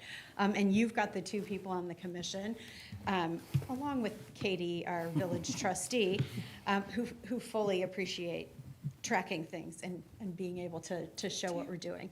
So I'm going to turn it over to Kevin for a minute, who's going to go through just big picture, some of the major accomplishments from 2024. Sure. So of the 9 focus areas, probably the one that had most activity is land. And so things that the village board and the staff have been most involved in were, of course, acquisitions of properties close to transit. And so, we know that came out of the landmark with the 2 properties near Congress Park Station. Thank you to all of you for that kind of effort. You need to update that slide. We just bought a 3rd one tonight, so. Oh, yes. See, tracking, too much tracking. Oh, that's true. That's true. Yes. Thank you. And on the opposite side, all the work like Mega has been doing on Creekside Woods and all of our neighbors down there. And so how our commission has branched off the task force in order to gather public opinion on both the restoration and also the trails that are happening out there. And so it wasn't just the commission, but then we also brought in many of our village staff to help with the removal of 8 acres of invasive species and plantings of trees for what was formerly South Kiwanis. And village staff helped with the GIS tree inventory, and now our commission has also been keeping up to date with it as trees become replaced and also figuring out where the gaps are for future plantings. So Wyatt and Vic have been helping out with that plenty. Of a lesser amount of work, I think just because of the priorities of our community, we do track a few air, water, and energy items. And so for air quality, for example, we do look at the EPA's enforcement compliance history online for the first time, really, and great news from all of our facilities of businesses and also municipalities alike. There are no violations across Brookfield. Along most of the watershed of the Salt Creek, Logan St. John, one of our commissioners, and a few of his friends would plant trees along the watershed in order to increase water retention. And so here, that's some of the work that they've been doing. And for energy, you guys have seen at the board and also village staff the review of some of the electricity aggregation proposals the past 2 years. Although they were declined, ultimately, we really do thank the staff for looking at all the options. And so continue to look for more affordable options for renewable electricity. In sustainable communities, probably like our holder of all the 8 focus areas, we always have our Meet the Creek. We've been doing so for over a decade. Our commissioners and Iris, one of our commissioners there in the Brookfield Native Plants Clubs, has been doing so many events at the library, at least one a month, 15 library events. And we also thank Bob for so much of the social media posts and outreach we've been doing with the Landmark and the Brookfielder and all of our websites to have people engaged about sustainability, start having them think about it, because most of the physical work that you guys do needs to be complemented with education. But outside of Conservation Commission, because we also need help from our other fellow commissioners, the Beautification Commission has continued their work with recognizing gardens, and we always do our best to think about the native plants involved with them. And Project Nice, our new tradition there too. When it comes to waste, mobility, and leadership, these probably have had a more expanded role, I'd say, in the past 5 years in the village. So Meet the Creek was a zero waste event. Thanks, Jen, for coordinating all of that. And then for electronics recycling, thank you for our Public Works Department for coordinating a date and with also our volunteers and commissioners to collect electronic waste recycling. I believe, correct me, Stevie, the EV grant was part of MMC, or was it part of the electronic vehicles grant charging stations? Libby, receipt of the electronic vehicle grant, that was from? That was from, no, that was us in the caucus, Through the mayor's caucus, I Was it can't mayor? think of the name of the program. There. Oh, the EV readiness program from the MMC. Okay, got it. Yeah, and so I think the commission didn't have anything to do with it. It was one of those incidents where you guys acted on the plan before we even mentioned it. So thank you very much for doing that, because now we have a budget for the EV charging stations that have been brought up ever since 2023 during our first workshop for sustainability plan. Trustee Kaluzny read your mind ahead of time and brought the initiative forward, so you guys are... Thank you. Yes, totally independent. And even just like 3 weeks ago when we first made this presentation, I just asked a few of our friends across town, hey, send me some pictures of what you're seeing of all the crosswalks and pedestrian walks have been improved. And so a few of them sent in that this was my favorite one, up there. I think this is closer to Gross, right? Yes. Mm-hmm. And so our goal was to try to have at least one intersection improvement for bicyclists and pedestrians each year, and I think most of the neighbors have found at least 4 or 5 in the past year, so we're exceeding there. I don't really have much of an update for economic development. That's we'll talk about later about some opportunities. Okay, so Kevin got the slides with all the pretty pictures, but this is the part where I promised that I was not going to go into all the detail for you. The next 15 to 20 slides in the presentation, I'm not going to spend a lot of time on, but I wanted you to have it because the plan that you approved has very specific steps. And a big part of this year has been in figuring out what we need to do first, what kinds of things need to be put in place for us to be able to do this. And it includes now a shared spreadsheet between village leadership and staff and the Conservation Commission, where we track every one of those things in that pretty plan document in a spreadsheet. So I just think that the collaboration and the knowledge and the being able to work together, you're going to see even bigger things coming out next. The other thing, you heard Kevin mention specific commissioners by name. He has forced each of us to take on one of the focus areas in the plan. No? Yes, we did. So that if you have questions about a specific area, Trustee Kaluzny can point you in the right direction to talk to which commissioner. And we do that so that there's some accountability in making sure that we're moving that section of the plan forward. It might not be everything on it might not be in our area of expertise, but we'll be the one who will talk to the people on village staff about how to move things forward. And I have a meeting scheduled with village staff already to talk about the waste hauler contract. And Trustee Kaluzny brought up the idea of composting. That's something residents have mentioned and asked for. And so we've got that scheduled. The other thing, so I will fly through all of these because we have updates on so many of these different areas, and you have it in your packet. I would encourage you to skim it. We tried to keep this very short, but if you have questions, we're happy to address them. But just know that we're in year one of a multi-year plan, and a big piece of this has been setting up the structure that we need to get it done. And that doesn't even show up on here, because that wasn't one of the priorities. I will go ahead then and let you know that in addition to all of these accomplishments, I'm going to go so fast you can't even be tempted to read it, don't worry. But we also then look at ways that we can engage. I'm going to let you do that. Can you get us through to the next slide so I can keep talking and not looking up there? In addition to all of these different accomplishments on specific things, you're going to go to this slide for me. We've really thought a lot about how to engage businesses and residents in the community and what we're doing. And the next 3 slides are really just showing you, we finally started keeping a community event tracker for all the different ways that we're getting out there and bringing others into volunteering and taking action and learning about what we're doing.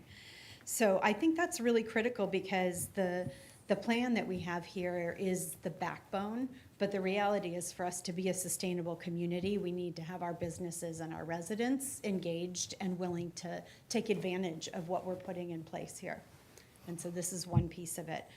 I would then let you know that part of our outreach to community members includes communication, and we're trying to really work on improving in that area and taking advantage of many of the different groups that are already established. So these are all groups on Facebook that the commission does not run at all, but we're trying to connect with each one and be able to share information and help build that groundswell among other residents. And then I would say that I really feel we've had some amazing reactions from businesses coming and surprising us at commission meetings because they've taken on composting, solar, and film recycling, and before we got to talk to them about it, and these are the kinds of things that make this so fun to be here in Brookfield doing this work, because we keep getting surprised by the village, surprised by our businesses, and I think there's really an appetite for this. And there's more of an understanding that these kinds of actions are not only better for the environment, but can also be cost effective. And that is one of the things that we as commissioners are really committed to, is looking at how we can do this in an affordable way for our community and our residents. So, so village staff, you guys have honestly blown us away. So thank you very much for doing so much. And because in the past year we haven't coordinated too much, but then once you gave the updates, I was like, oh, Steve, you just checked everything off. Thank you. An area of opportunity, we do need a little bit of help with our more interactions with businesses, especially for the green economic development actions. As we kind of reflected on our first year, we actually don't have a business owner on our commission. We don't have too many meetings with the Economic Development Commission. And so this is an area for year 2 we're going to be trying to focus more on, and if any of you have any suggestions or connections, that we appreciated as an opportunity for the next year to come. And as well as exploring training for staff and contractors for the enforcement of some of the ordinances that we kind of suggested all throughout the plan. It could be for native plant ordinances, but it could also be for permitting of new renewable technologies like heat pumps or maintenance of green infrastructure. That's something you guys can look forward to, and we would appreciate the help that you can give. With that in mind, I mentioned some of the names throughout the presentation because honestly, they're the ones doing the real work out there. Bridget Jacobi, our commission chair, could not be here tonight, but she is our fearless leader trying to keep us all together on all these different topic areas.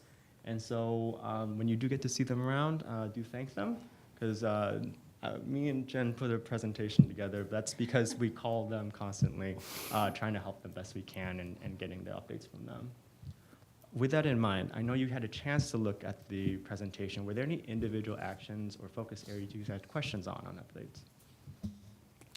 I just want to thank you for not just the presentation, for the work. It's very remarkable what's been accomplished in a year, and I know you've been very good about, and I do appreciate all the efforts of staff and the departments and stuff, but this is a lot of work for a commission that you've done, and I truly appreciate it, and it was very exciting. I still remember right after we adopted this last year, I think there was an event at the library. It might have been the volunteer fair or something at the library, and it's one of the benefits of being village president. I had a bunch of people from Riverside come up to me and say, "You guys adopted a sustainability plan. We've been trying to do that for years, and we've gotten nowhere on it." And they had actually seen the plan and were extremely impressed with it. And that was their goal and their model to strive for and stuff. And so, took a lot of pride in that. And that I tried to relay that information back to you as it happened.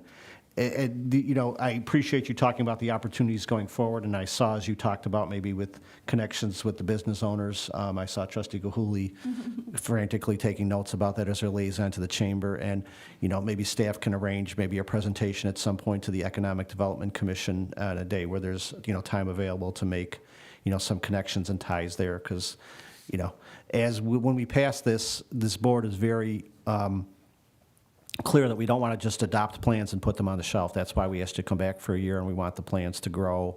And we look forward to having you come back in the coming weeks or months about, what's the next steps and things like this. But so maybe we can arrange that with the Brookfield EDC. So, board members?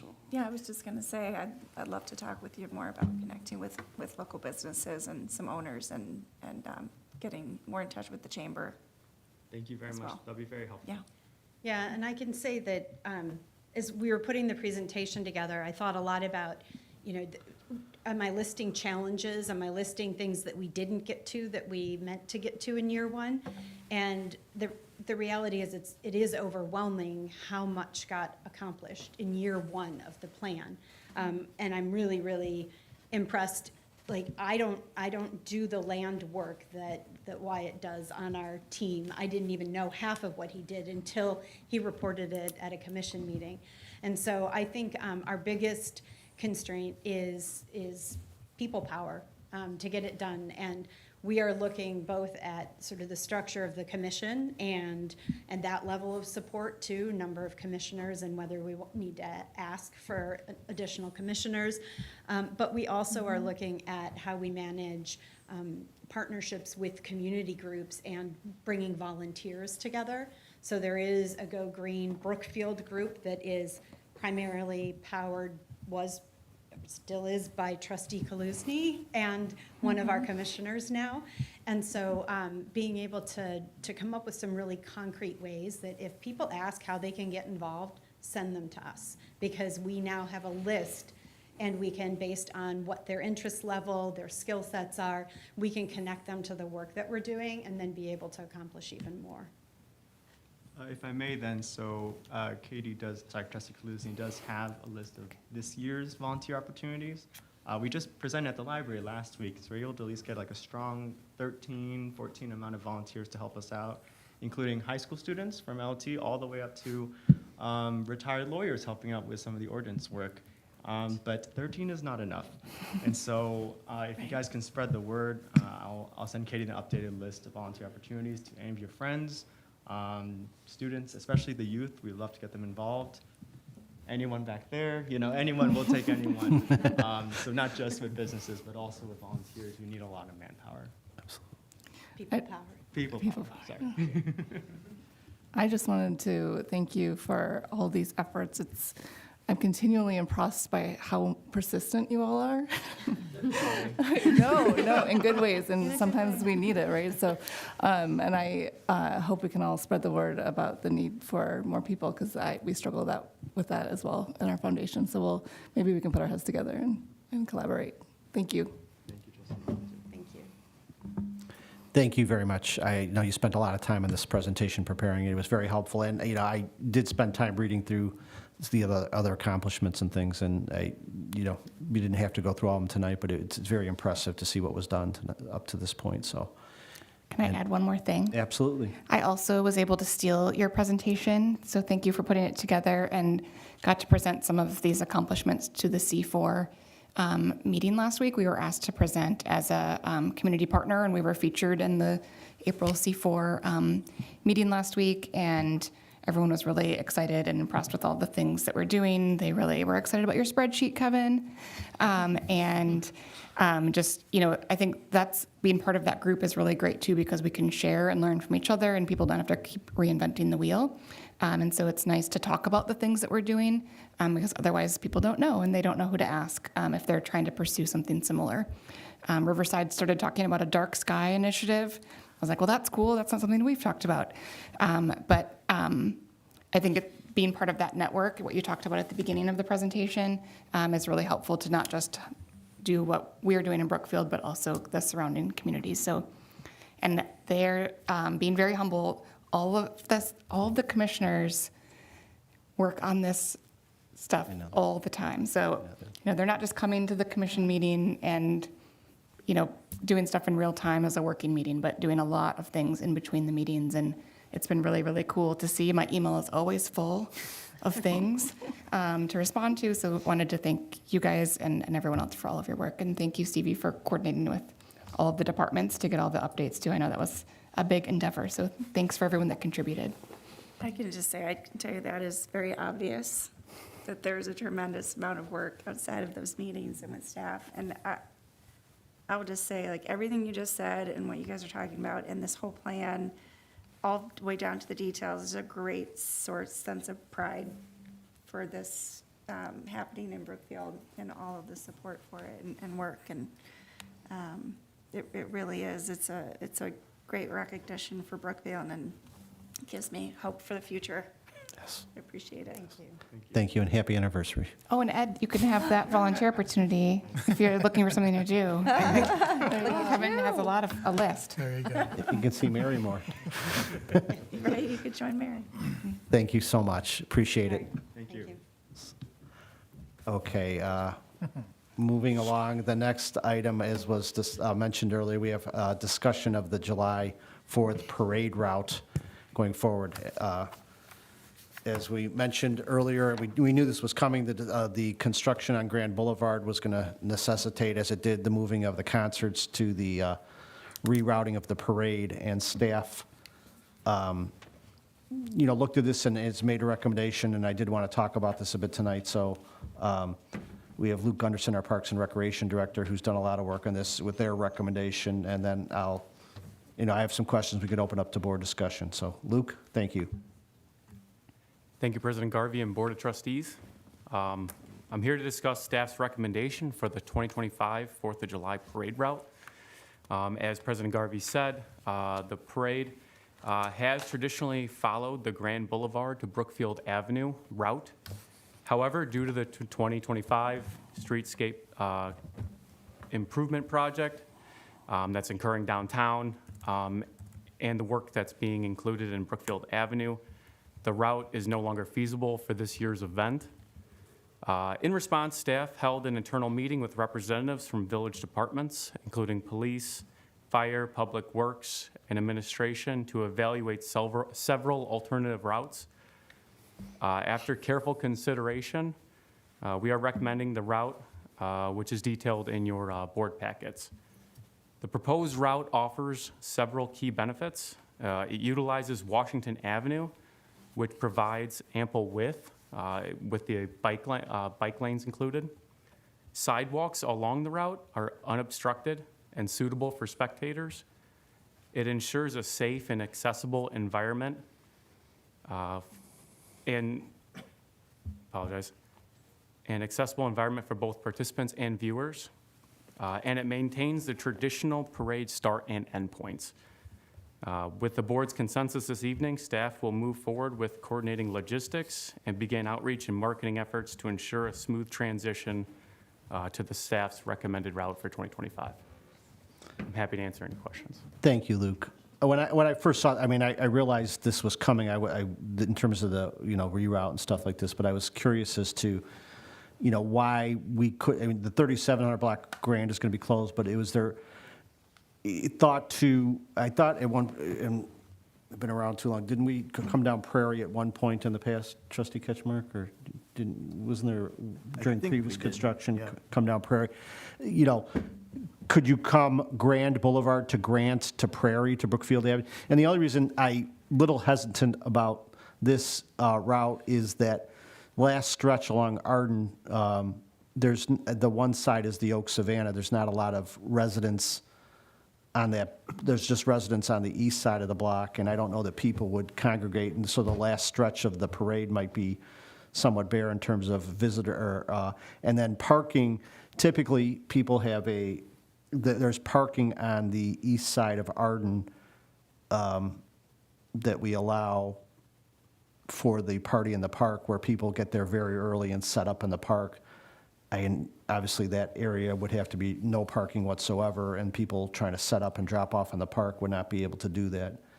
Is there any concern or thought that, what, you know, could we, is coming to the 3600 block of Grant and going on to Grant to Prairie a possibility, or why was that ruled out? That was one of the considerations for the route. The two main considerations that we had that steered us towards the Washington route as opposed to going down Grant. The first consideration was the unknown construction project that's going to be going along the sidewalk at Brookfield Avenue. We don't know the timeline on that. So that would affect our route going along that way. Mainly our spectator viewing. As you know, through the years, spectator viewing was lined either side of the street. We get great participation. So that's definitely a key consideration for us, is a spectator viewing. The other consideration was the additional logistics that would come from the northbound Prairie over the train tracks. It would just add extra logistics that we'd have to work out ahead of time. The next point you had was for the parking along Arden. For the parade route, we will not have any parking along it. But once the parade is over, 11:30, we could have that parking open up on the east side of Arden to help bring more parking in for the party in the park that'll be starting at 12:30. What time would that have to be shut down? Because I mean, I've been at the park so many times early on the 4th of July, even the night before, and I know we have to close down the parade route night before. I mean, there's literally dozens, if not hundreds, of people that, you know, go out there, drop off stuff the night before, very early in the morning of, and then if we're going to tell them they can't do that until after the parade is over, or, you know, come in through the, you know, parking lot in Kiwanis, I think the logistics of getting people to and from there, I think that's something we really got to think about. I guess the sidewalk construction on Brookfield Avenue was, I figured there was some reason or basis for it. But I do remember at some point we did come down Prairie with the parade route, and just. I kind of like the Washington because there isn't parking anyways, and so you're not moving anyone to come down Washington. You're not turning, you know, you're not closing off any parking for that whole stretch. Yeah, I like the new route a lot, but I just have a question for you, because I'm not sure I understand the concern. If people can still drop off the night before from the parking lot, the Village Hall parking lot, why would they need to drop off from Arden? They typically, I mean. I know they can't have done it, but they don't have to. They could go pull in the parking lot, and, which is probably better anyway, to get them up, to get off the street and do that, rather than crossing. I mean, the all their stuff. parking on parade days, I mean, in terms of the lot is overflowing eventually. And I mean, once we open up the parade route, I mean, there'll be a mad rush to, you know, claim those spaces and everything else. And I'm worried about the, you know, the final stretch of the parade are, you know, the residents of the 3500 block of Arden and 3600 block of Arden may be out on their front lawns and things like this, but I don't necessarily see people moving to sitting along the Oak Savannah from anywhere else, so that. I think it would be a perfect place to sit. I think I would love to watch it from there, because there's space. There's shade. And it, as somebody whose house it wouldn't go past if we changed this, yeah, it would be just a nice spot to be. You could already Because have then your you're party right in the there park. For the party in the park, I think it might be You're just walking in the somewhat parade, crowded. so you're not going to get to watch it anyway. So that's, Well, my family then. You're right. I think it's nice too for the people who don't necessarily want to sit in somebody else's front yard, that they have this whole public space that they can camp Right. out at. Maybe the party in the park starts sooner if everyone's ending there. And people are set up there to begin with. I know that sometimes people are kind of hanging out there for a long time as the parade's ending and people are gathering. But if that's the end point, you could start things off sooner too. I feel like you're probably, I know it's disruptive for anyone that lives along it and we have to block parking.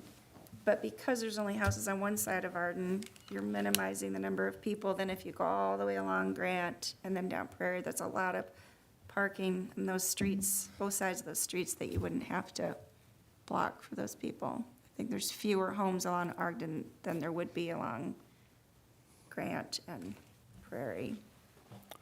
What about the parade ending? Typically, as it's going down Brookfield Avenue, it kind of comes to the Village Hall parking lot and dissipates wherever. Some go into the lot, some just keep going down Brookfield Avenue. What happens here? Are we going to try to keep them going west on Brookfield Avenue to dissipate, or? Yeah, it usually works out to be a dispersion of both. So some pull into the parking lot and then some keep going. It just depends on the type of vehicle and what it is. Or we have, as you've seen, walkers. Some of our nonprofit groups have 80 to 100 walkers. Normally, they'll just walk into the park after the parade. But I'm just picturing, the vehicles and floats in that. I mean, they're going into a much more congested area, to Grand Boulevard and the railroad crossing compared to the other way where they're just going down Brookfield Avenue. What if you force them or not allow them to go into Brookfield parking lot either? Because to your point, there could be many more cars in there this year. If you force them to go either east or west on Brookfield Avenue, like that's Does it the end just of the end where at they Arden? peel off. Maybe we just end at Arden and After Brookfield Avenue. Yeah. because I know some of them, we still have the experience where they're trying to make other parades, where some of them participate in our parade and then get to the other parade. So if the, as Trustee Ketchmark, maybe the point is, it ends at Arden and Brookfield Avenue, and anyone that wants to go, make the turn west to go on Brookfield Avenue to get into the park can, but then you have a escape valve where people can go to the right and get out. Because Riverside's, isn't that the next parade? Or is it, I don't know if it's before or it goes right after, right? Where they just usually rush over there. Guess, where would you do the announcing? Because it's kind of like near the end of the parade route that the duo is set up. So we have thought about this, and one of the options that we were considering was doing it at the Eight Corners Business District. That'd be cool. Because it's around the Memorial Circle, and I feel like that would be a good gathering for people. That's a great idea. Okay? I like that it doesn't disrupt the detour that we already have happening because of the construction. Let's make a point of getting word out early, because, I mean, people, you talked about people don't like necessarily sitting on other people's lawns. Actually, some people love sitting on other people's lawns, and because they have parties and receptions, and I know Trustee Hendricks love having people sit on her front lawn and stuff like this, so as always, there's going to be people that are unhappy with this because there's a change and they don't have the parade. I know we put it on Prairie because I had residents of the 36 and 37 block of Prairie thank us up and down because they finally got to sit in front of their house and watch the parade and things like this. So I just wanted to put it out there as a suggestion, but I know staff put a lot of time and effort into looking into this, so it's kind of a consensus. Let's just, really get this out ahead of time on social media as soon as possible, and then follow-ups, and then mention the restrictions that are going to be on Arden, anticipate that, people, we have to notify them that if drop-off is going to be,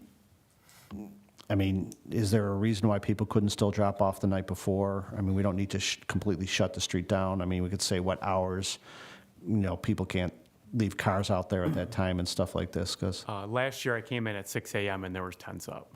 Yeah. So they get out pretty early.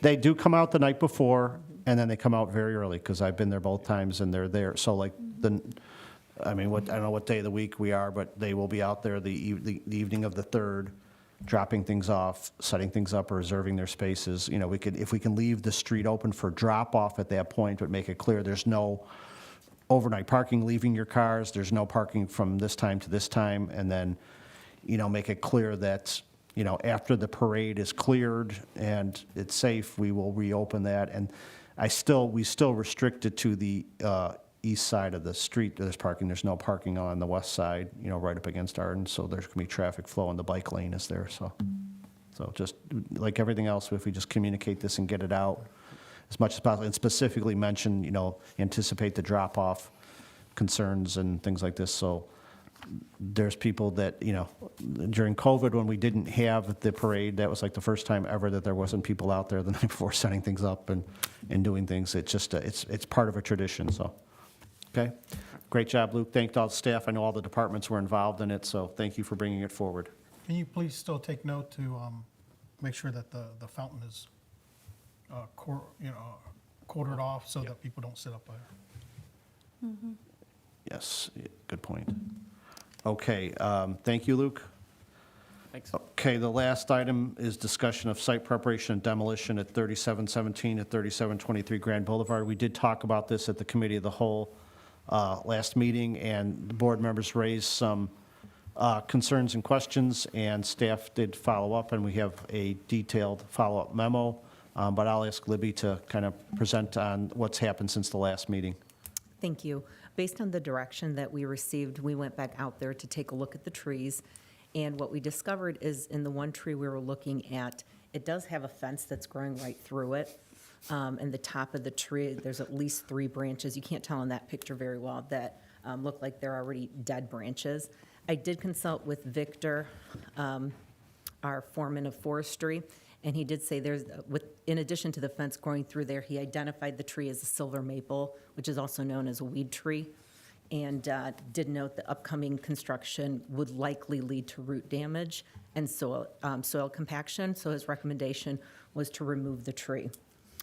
I also am getting quotes for deconstruction for 2 of the companies, and getting some additional quotes for demolition, but I just wanted to bring it back to the board because we have specific instructions on that, to get permission to remove the tree. So when you sent me this picture, Yeah. I am very curious how this even occurred. And how it survived this long. This happened, and when we moved here, we had a big tree behind our house in the alley, and it had the same thing. What a resilient silver maple. Right? And how nobody noticed it until I went out there to. We walked out there, didn't even notice that. Incredible. Well, Trustee Kaluzny, I can give you all the science on it later, but they don't actually mind that. The trees don't. Obviously Yeah, not. I think it makes sense for the tree to come down. So, but thank you for looking into it and also sending me this great picture. Appreciated it. I needed a second opinion. No, yeah, go ahead. Question on the bricks. So the contractor you talked to, was he just saving 200 bricks, or was he actually deconstructing the building? That contract is just regular demolition, so he would remove the bricks, and then he can get us 4 pallets of approximately 200 bricks. So a typical pallet would have about 400 bricks on it. So, I mean, 200 bricks, that's Wouldn't be that nothing. much. That was just based on when he kind of walked around the building. And that's the only one that I met on site so far. That's what I'm saying. Is he just, okay, you want some bricks, we'll save you some bricks. We'll save you 200 bricks. That was Because he's pretty not much it. deconstructing the building and No. ending up with 200 bricks. No, he's not part of the deconstruction. Those are 2 different outfits. I'm meeting with one at 8 o'clock on Wednesday, and then another one that's scheduling a time to come and take a look at it. This was just regular demolition. Can they preserve some of the bricks? And I've got another contractor that I'll be meeting with as well, so I can give that report to you guys. But I think, several of the board members brought up the deconstructing of the building. That wasn't just to save Bricks. a handful of bricks. It was to deconstruct the whole building. I mean, so you'd end up with thousands of bricks. Right, and then Right. I'll have a Yeah. report that I can report Right, back and to we see you what the once I cost meet is with. and.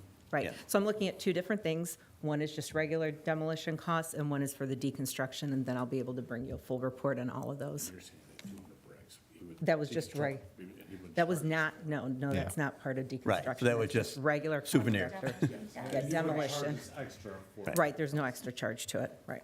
All right, so Libby's been diligent on this. We cleared up the tree issue tonight, and so we've cleared that up, and then in 2 weeks, if you have a complete, breakdown of what our options are on the various demolition options going forward, we can talk about that on the 12th.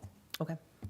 Yeah, and I would say for the regular demolition folks, if we want more bricks, we can just ask how much it would, Right, I can additional would it definitely ask cost that. for the current, like the not deconstruction folks to save, I don't Save some know, of the 6 bricks. pallets of bricks Right. or whatever the case that we would want, so.